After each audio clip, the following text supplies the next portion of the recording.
Hey everyone, hopefully you're having a good day. My name's Andy. My channel's Finding Value. We're going to go through Twitter, look to see what people are talking about on there. It's going to be commodity, stock market related stuff. As we go through it, I'll give you my financial opinions. Sometimes they add a little bit of flavor to the mix of whatever opinions I'm reading. And if you guys want to follow me on Twitter, you can just add me at finding_finance. You can add me and you can see what I'm either retweeting or tweeting myself. So let's go through it. We've got Cuppy here. Cuppy is a hedge fund guy, and he talks about oil here. And I like listening to his opinions. They very much match mine, and it's not. I don't like reading opinions that necessarily match mine. I like reading opinions that hold truth. That's really what it comes down to. It says, this is setting up for a massive slingshot in oil. Everyone got short last week. They pressed it Monday. Meanwhile, we have structural deficits that are about to grow a few million barrels per day if China opens. The Strategic Petroleum Reserve is almost done draining. What if commercial stocks drain 5 million barrels in 2023? And if we click on this thread, I'm going to read through it. It says, shale isn't growing. Russia is shrinking. Offshore Guyana isn't ramping until later in the decade. North Sea is stillborn. Libya shuts off every other quarter. Canada cannot grow because of pipeline capacity. Mexico is a mess. Saudi is going offshore because onshore is melting. Tell me where the supply comes from. Venezuela won't matter for years. Nigeria, seriously, where does the supply come from? Iraq, maybe, but it's unstable. UAE has a bit more to give. Kuwait has a bit of spare. Offshore Brazil takes time. That's it. Demand is growing 2 million plus a day. And we still have 2 million of travel demand to restore. Look at India and tell me that 1 billion plus people won't ramp their demand. It's about to be an epic crash up. Some of this stuff is long burn, so some of it's almost immediate. China's going to reopen. They have to. Question of when. Cannot have a presence on the world stage and also help weld everyone indoors. 5 million barrels per day of commercial drain is about to hit the world, and and the retards are all short. So that's what we've got for oil. I completely agree. I think that we've got a real good setup there. Let me back out of here. Speaking of oil, this is the commercial crude inventory. It falls off a cliff. This is with us releasing the Strategic Petroleum Reserve. And this is also with us, with China in lockdown. If we don't release that and if China opens up, this thing's going to do a dive bomb straight lower. We've got some issues in oil. And I don't know where that's going to necessarily end up in terms of pricing. And I think it also depends on how fast we actually drain inventories. I don't think it's going to be anywhere with a 1 in front of it. It may not even be anywhere with a 2 in front of it. It depends how much demand has to be destroyed and how fast. We've never seen a situation, I think, like this ever before, because we're going to be at the pumping capacity of the world. And if we drain the inventories down, and if depending on how fast we drain this, I don't know what that's necessarily going to do to price. I mean, obviously it's going to go way higher. I just don't know what impact. I don't know where it's going to stop. It's a very interesting thing that we've never come across yet. Here's Grady. He says, if you want to be great at trading, investing, as with most desirable things in life, there's no shortcut, really. You have to put in the time and push through the pain until you emerge on the other side with your own solid wings. Most, though, do not have the stamina for it. Here's XLE. XLE has formed a bullish pennant on the daily with RSI retracing. The next target is all-time highs. Actually, a lot of energy names have been consolidating for a few weeks. now mostly forming bullish flags and pennants on the daily charts. He's talking about this flag pattern up here for XLE, and this is the other pattern that you can draw that we've broken to the upside. Now, to me, it doesn't even matter what happens in the short term anymore. I see the big fundamental picture. Basically, it's the world at pumping capacity and the demand trying to exceed the pumping capacity at some point in the near future. I don't know if that's going to be measured in weeks, months, or years of when we really start to attack the pumping capacity. And it all depends on when China reopens and if we stop draining other inventories around the world. And price will be the determining factor at that point. It's just going to be a matter of time. It says, guys, please stare at this one a little, and you'll see what gold is about to go nuts versus the SPX. It says, where in the United States initial jobless claims go, so will gold and miners. Now, back at breakout line, last seen in 1970, 72, and 2020. So what he did is he charted the gold to SPX ratio, which is the gold line, overlaid that on initial claims, and there is a correlation between the gold outperforming the S&P 500 and the initial claims. And we are getting close to a move higher in those initial claims. Gold to silver ratio, this is 1 week and 1 day. I went absolute peak candlesticks for trend lines. We are breaking down. And we're coming on down here. We've got this kind of, I don't know if it's a falling wedge. Falling wedges usually break to the upside, but that's what it looks like there. If we scroll over, we are breaking down through this trend line here to the downside. And that's with Casper charting it. It says posted on silver, having a gorgeous bullish setup going on earlier today. Platinum has a similar setup with an unbalanced yellow inverse head and shoulders as bottoming reversal pattern inside a green rounded bottom / arc.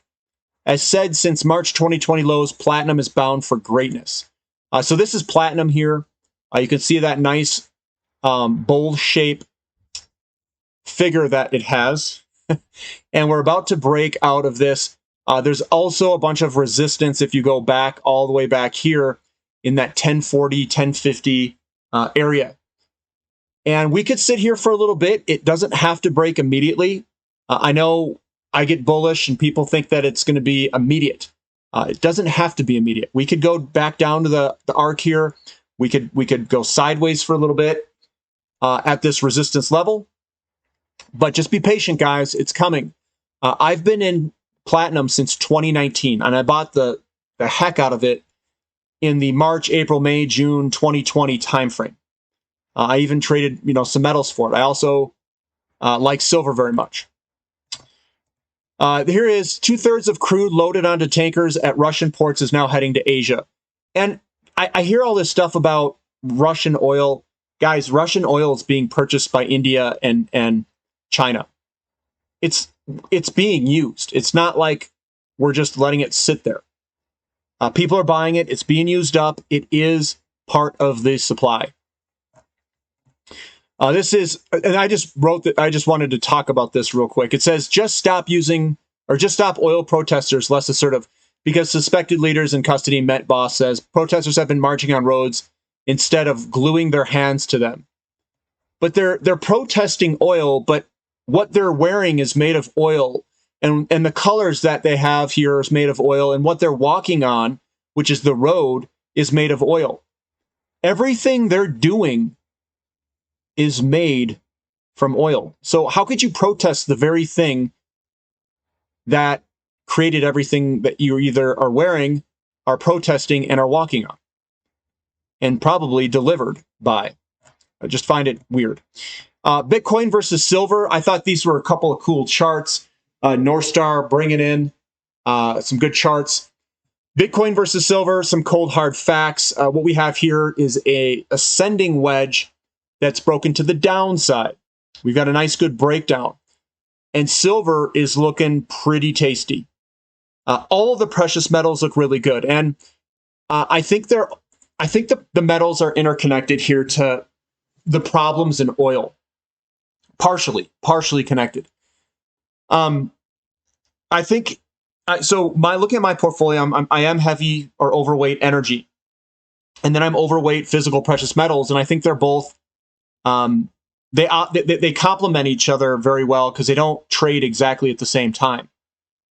So, oil being short, if we get into a scenario which we were talking about earlier with Cuppy and all them higher up, if we get short oil, I think that currencies are going to have problems because you can't grow GDP with declining energy, and the debt continues to grow, and you're going to get a mismatch between the debt and physical things in the world, which will be massively inflationary.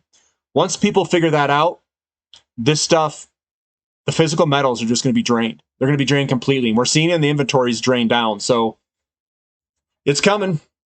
Here's gold. This is his buy zone for Hinster. John's buy zone was down here. What he's thinking, I think, is that this may come back. We are at a strong kind of resistance level through here. And basically what he's saying is we got a shoulder, a head, and then possibly another shoulder that comes down. If this comes down, that it would be a fantastic buying opportunity if it were to pull back. Now, I don't play, I don't try to play it and predict where things are going, but you can identify if it comes back where good buy zones are. And usually they move up very quick and then they get a pullback. This very well could be a pullback in this general vicinity of 1728 to about 1760 or so. And that would be a really good area down there. Silver has gorgeous bullish setup going on. A large yellow inverse head and shoulders bottoming reversal pattern for green rounded bottom arc, plus stylish blue symmetry patterns. That's what these patterns are here in symmetry. So if you cut it here, a lot of the times when a stock trades upward, it hits the same resistance levels and creates roughly the same pattern as it goes up. But silver is looking very good for a potential move higher, and it's doing very well. Again, it doesn't have to be immediate. I thought this is funny. Cuppy says, this is a sort of ESG that I love. Force all the dumbest and most susceptible people into electric vehicles, then turn off the power. It's a beautiful FU that only the government can unleash on their most loyal sycophants. I'm teary-eyed just thinking about how well these guys got used. So Switzerland is planning to temporarily ban the use of electric vehicles to reduce electricity usage due to supply constraints. In contrast with present policy aiming to ramp up electric vehicles to 50% of new car sales by 2025. Facts eliminating fiction this winter. I just see this as largely ironic. They want you to buy electric vehicles and then temporarily ban them. Interesting. Posted on the blue breakout for this ratio, and with the monthly close yesterday, it now has a confirmed yellow flag breakout. Chart says gold will outperform Bitcoin for years. We caught the 4-year cycle BTC top at the service. So this is gold versus Bitcoin on the monthlies. We are heading higher. Gold is outperforming Bitcoin. What this is saying is that we are entering a new, potentially a new paradigm where gold and inflationary assets will outperform these highly liquid speculative investments when money was flowing all over the place. That is what it is saying.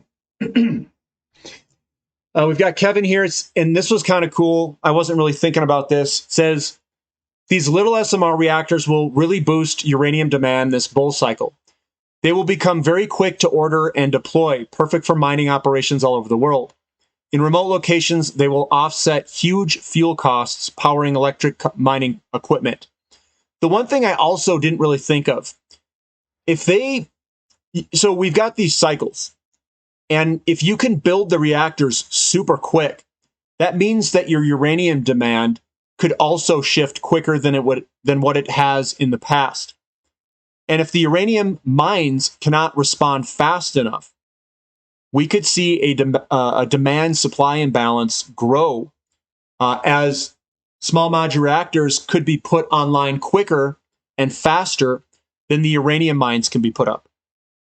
Very interesting thing. I know he didn't quite say that, but that's what I'm saying. And when I read it, I was like, man, that just popped into my head when I was reading it the first time.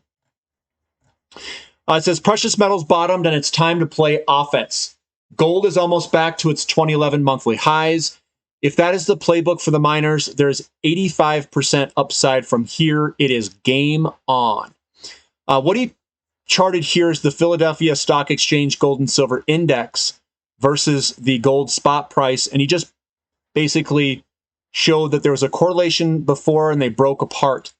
When we look at our ratios, the XAU to gold ratio is what we look at. This is what it shows us, is this big disconnect, and it's really, really cheap on that ratio. This is just seeing it a different way. It says, finding finance is soon gone, not win moon. This is soon gone. We're down to 137,000 ounces of platinum left in the NYMEX vaults. I know a lot of people, they forward platinum stuff to me. A couple of us that I told them about platinum, I don't know, like a year or two ago. And I've been a big platinum bull, so they always forward this platinum stuff to me because I know I like platinum a lot. It says, don't look now, but oil inventories are plummeting. That's what we saw up there. We'll keep saying it for the skeptics. If you dump 200 million barrels from storage and Brent ends at 85, there's nothing amiss with demand. OPEC cuts will print mid-December and offset China. Supply controls right now, and it's bullish. And we just have to be patient. And when the opportunities, if we get a pullback, a little larger pullback in the very short term, I'm going to put more in. I'm going to keep loading up. That's my boy oil. Yeah, my boy oil there. And we talked about this. Despite the largest release from global SPRs in history and Chinese demand being suppressed by 1 million barrels per day from its COVID-0 policy, global oil inventories have fallen in 22. What happens in 23 when the SPR release largely ends and China demand normalizes? We remain bullish. And that's your global inventory. Left to right on the downside here. This is uranium on a Renko chart. So if this inverse head and shoulders plays out, we go to $110 spot if you measure it in dollar measured move, or $237 spot in percentage measured move. I'm still unhappy with the current bear flag. So this is the uranium spot price. We've got conflicting charts here on different time frames. We've got a large shoulder that's inverted, that's with a neckline up here, and a projected move that's far higher, over $100. And on a percentage basis or logarithmic basis, we could go all the way to 237 based off of the head of this particular pattern. We do have potentially a bear flag that is flagging here on the short term where we could go a little bit lower. Again, I'm not worried about the short term. I played the big long term. I like this picture long term. It is a massive pattern that's going to take some years to play out. It just takes years to play out, but it's a massive pattern. Huge gains when this thing goes. And that's uranium there. Here is, still want to see more data, but unsurprisingly, as the SPR drain slows, commercial inventories drawing. If this keeps up, it is so on. Fed's Powell says the time to slow the pace of rate hikes could come as soon as December meeting to slow the rate hikes. And I think that's what's going to come about. Here is silver's all-time high is not 50. It's $806 in 1998 USD value. Silver had been in decline for 500 plus years when it bottomed out around the millennium. Could 800 happen briefly again when silver goes ballistic towards the end of this commodities bull market? Absolutely. Absolutely. And what this is silver. And I think this is, what is this? The real price of silver in $1998. So way back in the 1400s, it was all the way at an all-time high of $806. We did a false breakout in the most recent years, and we think that it's going to go a lot higher here in the future. I agree with it. I don't know if it's going to hit 806, but I don't see why it couldn't. I could even make a case that it goes higher than 806. Gold is a substitute for silver, and if we use all the silver up, what's the next substitute? Gold? What's the price of gold? We'll see. Total petroleum stocks down 10 million barrels week over week. Another post 11 record low for total petroleum stocks. Fourth quarter draw at a level of four quarter 21 with still a month to go. And if you add up all of the inventories, really the price should be at about $150 something a barrel is where we should be right now, given where those releases are at. This is the Mona Lisa of oil charts. This is the inventory levels left to right. Just a massive big draw in inventories. What this is telling us is that the demand is greater than supply, and we're just using inventory to buffer it. That's it. Doesn't matter where the inventory comes from. SPR releases, wherever it is, it's pretty crazy. Here's platinum 1 hour Renko chart. We're about to break to the upside here, guys. If we can clear, 1080, 1050, 1090, wherever it is, we could see a big move out of platinum. My boy platinum. So, and then here's another one. 1 million ounces of silver out of register today to bring the total down to only 34 million remaining. So that's what I've got for today. Lots of crazy stuff going on there. I'm a big oil bull on the big, medium to, I'll say short to medium term. Short-term markets can be pushed any direction.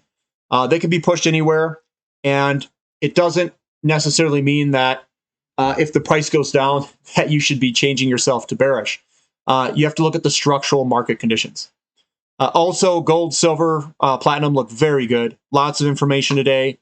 Some of the companies are very cheap to the physical metals. I still like the physical metals because of the risk. It's very low risk. And I don't know. I just like having the physical. Makes me feel better and sleep better at night.